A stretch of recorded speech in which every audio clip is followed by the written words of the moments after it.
உங்களுக்கு நீங்க நினைக்கிறது மட்டும் தான் சரியா நடந்துடணும், அப்படிதானே? இதுக்கு மேலயும் இந்த மாதிரி காரணத்தை எல்லாம் சொல்லிக்கிட்டு எங்க வீட்டுக்கு வர வேலையெல்லாம் வச்சுக்காதீங்க. கிளம்புங்க.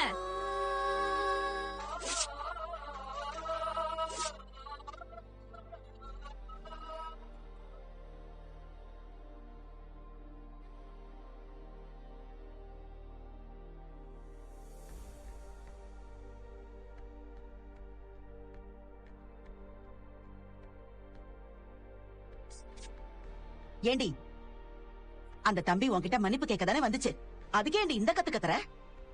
நீ இப்படி பேசுனதெல்லாம் அவருக்கு எவ்வளவு கஷ்டமா இருந்திருக்கும். நான் பேசினதுல அந்த ஆள் மனசு கஷ்டப்படும்னு யோசிக்கிறியே, அவரால ஏன் மனசு கஷ்டப்பட்டத எப்பவாவது நீ யோசிச்சிருக்கியா? எவனோ ஒருத்த கையில பலூனோட வந்து நடு வீட்டுல வைக்கிறான். நியாயமா நீ அந்த ஆள் கிட்ட இப்படி எல்லாம் பண்ண கூடாதுன்னு சொல்லி அனுப்பியிருக்கணுமா இல்லையா? அத விட்டுட்டு நான் வர வரைக்கும் அந்த ஆளை ஹால்ல உட்கார வச்சுட்டு நீயும் வெயிட் பண்ணிட்டு இருக்க. இது எவ்வளவு பெரிய தப்பு தெரியுமா? இல்ல காவேரி, அவர் உன்கிட்ட மன்னிப்பு கேட்கறதுக்காகத்தான் இன்னைக்கு இங்க வரதுக்கு அந்த ஆளுக்கு இது ஒரு சாக்கு. இது தெரியாம கண்டவனையும் வீட்டுக்குள்ள விட்டுட்டு இருக்க. இனி நம்ம வீட்டு பக்கம் வரக்கூடாதுன்னு நேத்து நான் உன்கிட்ட சொன்னேன்ல. இன்னைக்கு அந்த ஆள் முன்னாடி மூஞ்சுக்கு நேராவே நான் சொல்லிட்டேன். இதுக்கு மேலயும் அந்த ஆள் இங்க வந்தாருன்னு வச்சுக்கோயேன், அசிங்கமாயிடும் சொல்லிட்டேன்.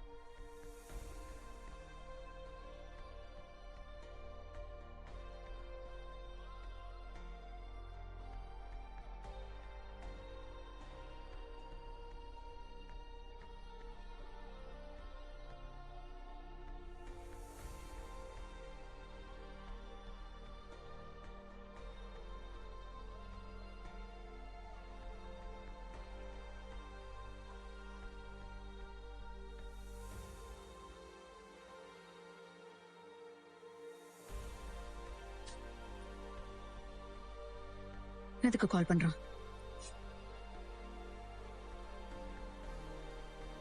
ஹலோ ஹலோ அண்ணாங்க, கார்த்திக் பேசுறேன். சொல்லுங்க. உங்களுக்கும் எனக்கும் செட் ஆகாது, நமக்குள்ள இந்த கல்யாண பேச்செல்லாம் வேணான்னு நேத்தே உங்ககிட்ட சொல்லிருந்தேன்.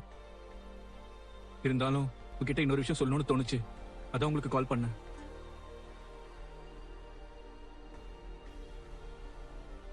உண்மையை சொல்லணும்னா நேத்து நம்ம பார்த்து பேசினதும் எனக்கு உங்களை ரொம்ப பிடிச்சிருச்சுங்க.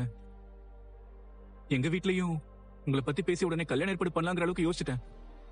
ஆனா ஆனா நேத்து உங்க கசின் வந்து பேசினதுக்கு அப்புறமா தான் நான் என் முடிவை மாத்திக்க வேண்டியதா போச்சு. கசினா? ஆமாங்க, நேத்து டீ ஷாப்ல நம்மள மீட் பண்ணாரே விஜய், அவர்தான். அவர்தான் உங்களை பத்தி ரொம்ப தப்பு தப்பா என்கிட்ட சொன்னாரு. தப்பு தப்பானா? முறை பையனான நானே காவேரியை கல்யாணம் பண்ணிக்கலாம், ஆனா ஏன் பண்ணல?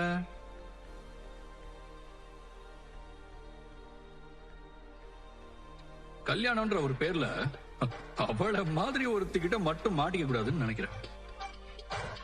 அவளை மட்டும் நீங்க கல்யாணம் பண்ணிக்கிட்டீங்கன்னு வைங்களேன், உங்க வாழ்க்கைய நரகமாயிடும்னு சொல்றேன். நரக வாழ்க்கைன்னா என்னன்னு நீங்க எக்ஸ்பீரியன்ஸ் பண்ணணும்னு நினைச்சீங்கன்னு வைங்களேன், அதுக்கு நீங்க அவளை கல்யாணம் பண்ணிக்கிட்டாலே போதும். அது மட்டும் இல்லங்க, அங்க வச்சே உங்க அம்மாக்கு ஒரு ஃபோன் பண்ணாரு, அவங்களும் உங்களை பத்தி ரொம்ப தப்பு தப்பா சொன்னாங்க. அவளே ஒரு அடங்காப்பிடாரி, அவளை எப்படி இவருக்கு பிடிச்சது? என் பொண்ணு மாதிரி ஒரு திமிரு பிடிச்சவகிட்ட மாட்டிக்கிட்டு நீங்க உங்க வாழ்க்கைய தொலைச்சிட கூடாதுங்கிற ஒரு அக்கறையில நான் சொல்றேன். நீங்க அவளை கல்யாணம் பண்ணிக்கிட்டீங்கன்னு வைங்க, அவளுக்கு நீங்க புருஷனாலாம் இருக்க முடியாது. வாழ்நாள் முழுக்க அவளுக்கு நீங்க அடிமையாதான் வாழணும். இவங்க ரெண்டு பேரும் இப்படி சொன்னதை கேட்டுதான் எனக்கு என் முடிவை மாத்திக்க வேண்டியதா போச்சு. இப்போ நான் ஒண்ணு சொன்னா தப்பா எடுத்துக்க மாட்டீங்களே? சொல்லுங்க. பெத்த பொண்ணு எவ்வளவு தப்பா இருந்தாலுமே, எவ்வளவு தப்பான விஷயங்கள் பண்ணிருந்தாலும் இன்னொருத்தர் கிட்ட தான் பெத்த பொண்ணை பத்தி அவங்க அம்மா விட்டு கொடுத்து பேச மாட்டாங்க. ஆனா உங்க அம்மா அப்படி பேசுறதெல்லாம் நினைச்சா எனக்கு உண்மையிலேயே ரொம்ப ஷாக்கிங்கா இருந்துச்சு. உங்க பெத்த அம்மாவும் உங்க கூடவே இருக்கிறவங்களும் உங்களை புரிஞ்சுக்கல நினைக்கும் போது உண்மையிலேயே உங்களை நினைச்சு ரொம்ப பாவமா இருந்துச்சு. இதெல்லாம் உங்ககிட்ட சொல்லணும்னு தோணுச்சு, அதாங்க உங்களுக்கு ஃபோன் பண்ணேன். நான் வச்சிடுறேங்க.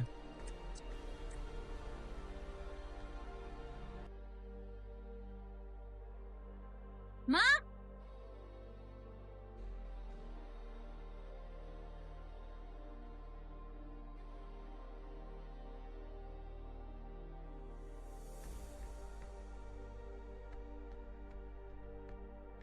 நான் அவ்ளோ திட்டியும் வாசல் வரைக்கும் போய் அந்த ஆளை வழி அனுப்பி விட்டு வரியா? இல்லடி, அந்த தம்பி மனசு ரொம்ப சங்கடப்பட்டு போச்சு. அதான். ஆமாமா, என்ன இருந்தாலும் உனக்கு அவர்தானே முக்கியம். என்ன பத்தி தான் உனக்கு எந்த கவலையும் இல்லையே. ஏன் காவேரி இப்படி எல்லாம் பேசுற? நீ பண்ண காரியத்துக்கு வேற எப்படி என்ன பேச சொல்ற? நீ பெத்த பொண்ணு கல்யாணத்துக்காக ஒரு பையனை பார்த்து பேச போயிருக்கா. அதுக்கு நியாயமா ஒரு அம்மாவா நீ என்ன பண்ணிருக்கணும்? எல்லாம் நல்லபடியா நடக்கணும், 2 பேருக்கும் ஒருத்தருக்கு ஒருத்தர் பிடிக்கணும்னு தானே நீ நினைச்சிருக்கணும். ஆனா நீ என்ன பண்ண?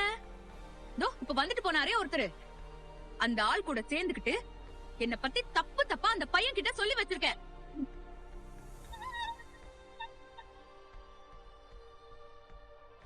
அந்த ஆள் என்ன பத்தி என்ன வேணாலும் சொல்லிட்டு போட்டோம், அத பத்தி எனக்கு எந்த கவலையும் இல்ல. ஆனா உன்னால எப்படிமா என்ன பத்தி இப்படி எல்லாம் பேச முடிஞ்சது? நேத்து அந்த பையன் என்கிட்ட பேசுறப்போ நல்லாதான் பேசிட்டு இருந்தான். எப்போ அந்த ஆள் வந்து அந்த பையன் கிட்ட தனியா பேசணும்னு சொல்லிட்டு போனாரோ அதுக்கப்புறமா தான் அவன் என்ன பிடிக்கலன்னு சொல்லிட்டு போனான். எனக்கு அப்பவே இதுல ஒரு சந்தேகம் வந்துச்சு.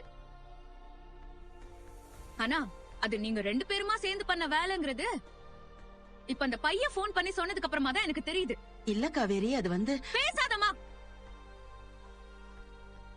உங்க அம்மாவால எப்படி இன்னொருத்தர்கிட்ட உங்களை பத்தி இப்படி தப்பு தப்பா விட்டு கொடுத்து பேச முடியுதுன்னு அந்த பையன் என்கிட்ட கேக்குறான்.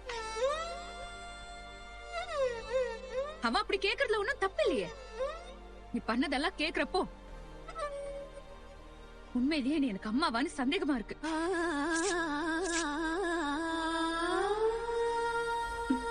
காவேரி, நீ பண்ணது அப்படித்தானே இருக்கு. அப்படி அந்த ஆள் கூட சேர்ந்துகிட்டு இந்த விஷயத்தை கெடுத்து விடணும்னு உனக்கு அப்படி என்னமா அவசியம்? நான் தப்பான நோக்கத்தோட இதை செய்யலடி. ஏற்கனவே சொன்ன மாதிரி எனக்கு ஒன்னு அந்த விஜய் தம்பிக்கு கல்யாணம் பண்ணி வைக்கணும்னு தாண்டி ஆசை.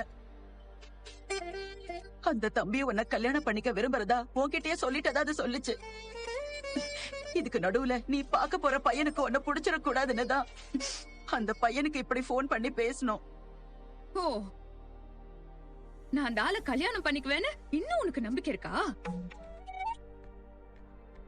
இந்த பாரு, நீ என்ன தில்லுமுள்ளு வேலை செஞ்சாலும் சரி, அப்படி ஒரு விஷயம் மட்டும் என்னைக்குமே நடக்காது. உன்னை நான் என்னமோ நினைச்சா நீ என்னமா இப்படி இருக்க? நீ பொய்யே சொல்லியிருந்தாலும் உன் பொண்ணை பத்தி இப்படி எல்லாம் பேசுறதுக்கு உனக்கு எப்படி மனசு வந்துச்சு? எனக்கு அம்மாவா இருந்துகிட்டு அந்த ஆள் சொல்றதையோ அவருக்கு சாதகமா தான் நீ எல்லா விஷயத்தையும் பண்ணுவேன்னா தயவு செஞ்சு இந்த வீட்ல நீ இருக்காத, எங்கேயாவது போயிரு.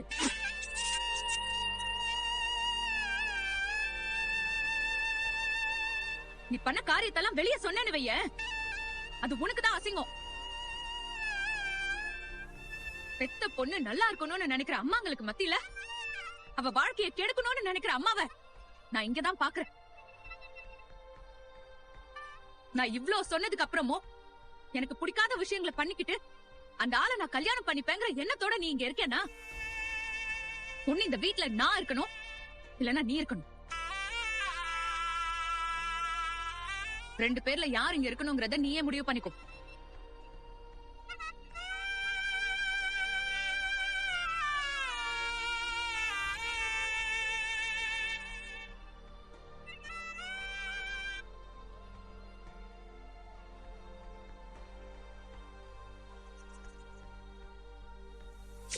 இதுக்கு மேலயும் இந்த மாதிரி காரணத்தை எல்லாம் சொல்லிக்கிட்டு எங்க வீட்டுக்கு வர வேலையெல்லாம் வச்சுக்காதீங்க. நீங்க இங்க வரதே எனக்கு அவ்வளவு இரிட்டேட் ஆகுது. தயவு செஞ்சு கிளம்புங்க.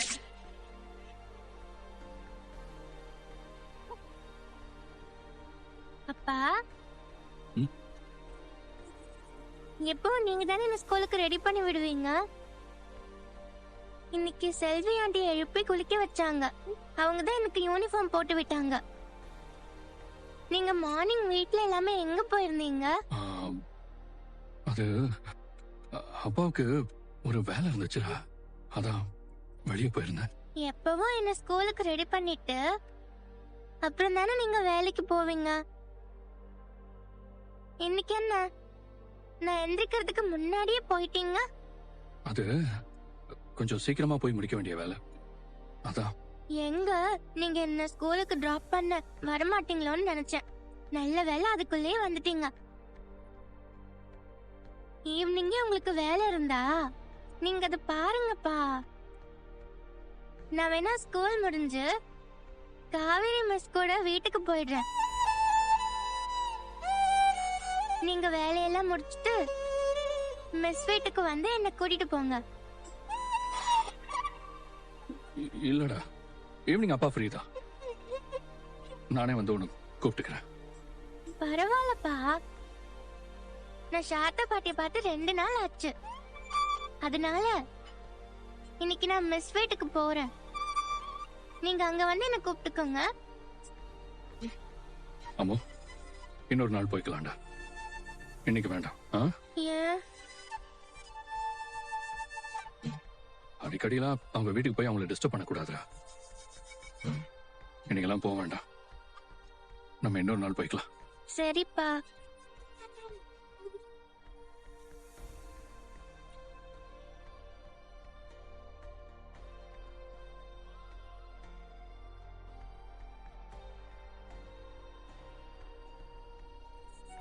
அப்பா, ம்? காவேரி மிஸ் பா, நீங்க கார் நிறுத்துங்க. அம்மோ, எப்படியும் அவங்க நம்ம கார்ல ஏற மாட்டாங்கடா, அப்புறம் எதுக்கு நம்ம நிறுத்திக்கிட்டு? அவங்க ஏறலன்னா என்னப்பா, நான் மிஸ் கூட நடந்து போறேன். நீங்க கார் நிறுத்துங்க. அம்மோ, சொன்னா கேளு, அடம் பிடிக்காத. அப்பா, கார் நிறுத்துங்கப்பா. நான் மிஸ் கூட அம்மோ. போறேன்ப்பா. அப்பா, டேய். கார் நிறுத்துங்கப்பா. அம்மோ, நான் சொன்னா கேளு அம்மோ, வேணாம். கார் நிறுத்துங்கப்பா. நிறுத்துங்க ப்ளீஸ் பா. கார் நிப்பாட்டுங்கப்பா ப்ளீஸ்.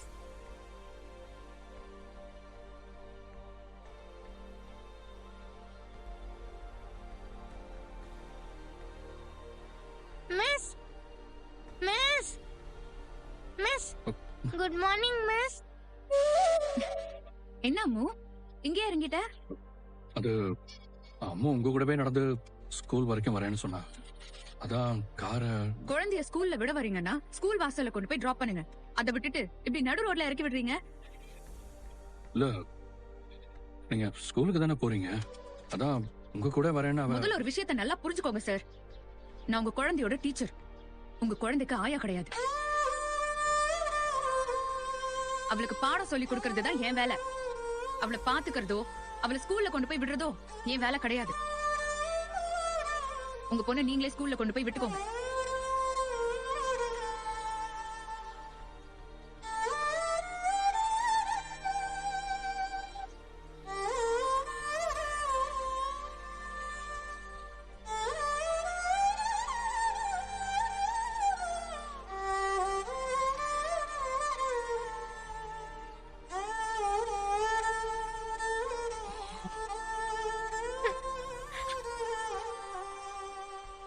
சரிடா,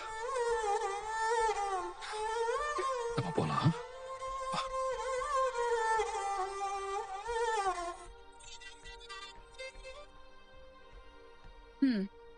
ஸ்டூடெண்ட்ஸ், போர்ட்ல எழுதி இருக்கிற இந்த கொஸ்டின்ஸ்க்கு எல்லாம் கரெக்டான ஆன்சர்ஸ் எழுதணும்.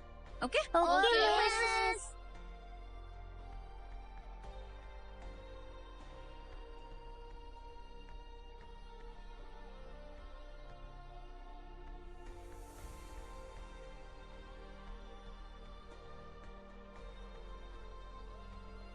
எழுதி முடிச்சவங்க எல்லாம் எடுத்துட்டு வந்து என்கிட்ட காட்டுங்க வாங்க. இந்தாங்க மிஸ்.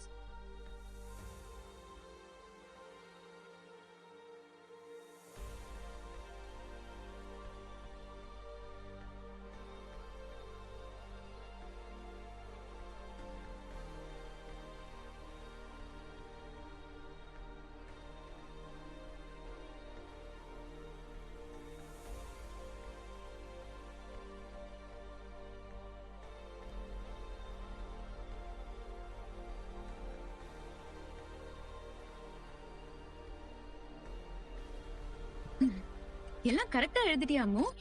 10 out of 10 வாங்கியிருக்க. Very good. Thank you miss. சரி, கீப் இட் அப். போய் உட்காரு. மிஸ், சர்க்குலர் வந்திருக்கு. வாங்க. Good morning miss. உட்காருங்க உட்காருங்க. ஒரு 2 மினிட்ஸ் மிஸ். ஸ்டூடெண்ட்ஸ், நம்ம ஸ்கூல்ல next week mother's day program நடக்க போகுது. அதுல நீங்களும் உங்க மதரும் சேர்ந்தே பார்ட்டிசிபேட் பண்ணலாம். இந்த ப்ரோக்ராம்ல நிறைய கேம்ஸ், கல்ச்சுரல் ஈவெண்ட்ஸ் எல்லாம் நடக்க போகுது. இத உங்க அம்மா கூட சேர்ந்து பார்ட்டிசிபேட் பண்ணணும்னு நினைக்கிறவங்க பேர் கொடுக்கலாம். Okay okay okay okay okay wait wait. யாரும் சத்தம் போடாம நீங்க உட்கார்ந்த இடத்துல இருந்தே ஹேண்ட் ரைஸ் பண்ணுங்க. நான் உங்க நேமை நோட் பண்ணிக்கிறேன். Okay miss. நேம் சொல்லுங்க.